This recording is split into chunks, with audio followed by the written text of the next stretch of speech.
আপনার পুতের বউকে বিচ্ছেদ করাতে আপনি ছেলের ওখান থেকে বিচ্ছেদ করাতে চান? হ্যাঁ হ্যাঁ, একবারে মনে তো সরাই দেবেন আপনি। আচ্ছা আচ্ছা, যাতে ক্ষতি না হয় সেরকম করবেন, মানে যাতে আর খোঁজ খবর না নেয়, আর দেখা যাচ্ছে যে মানে অতিরিক্ত ঘৃণা করে, বুঝছেন, মানে সই না দেখতে পারে। এখন কবিরাজের কাছে আমার একটাই অনুরোধ থাকবে, ছেলের বইয়ের সংসারটা নষ্ট কইরা মাল লগে পোলার হাঙ্গাটা করাই দেন, এই বেটি তাহলে সুখে থাকবো। এখন আমি এই কথাটা কই, বোন তুই তাও আমি কই, সর্বপ্রথম কবিরাজের রিকোয়েস্ট করমু, তুই ওটা নষ্ট না করিয়া অফুরিগুতারে অন্য পালা কোনো জায়গাত বিয়া পড়াই দিবে।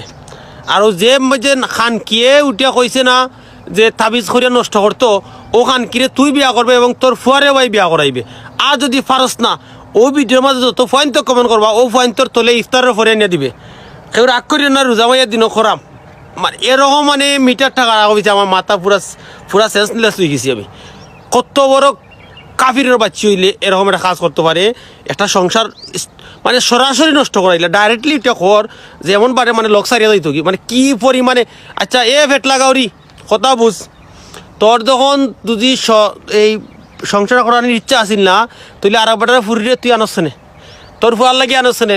এ বেটার ফুরি কি তা জুড়ে দিছিল নি তোর বাড়িত, না বাগ্যে আইছিল কোনটা, কোন কারণে তুই আনছস? আর আনছস যখন তুই তুই নষ্ট করতে কেনে এই সুত পারাওনি তোমরার কারণে প্রতিটা সংসারে আগুন লাগে। তোমরার মতো যতটা নষ্টা সুত মারাওনি থার্ড ক্লাস নষ্টার ঘর নষ্টা আসো, অতটার কারণে সংসার নষ্ট হয়, মানুষের ফ্যামিলি ধ্বংস হয়, মানুষের ইজ্জত সম্মান নষ্ট হয়। চি তোমরার মতো মার জিন্দেগিত আমরা তো মা শুনানি।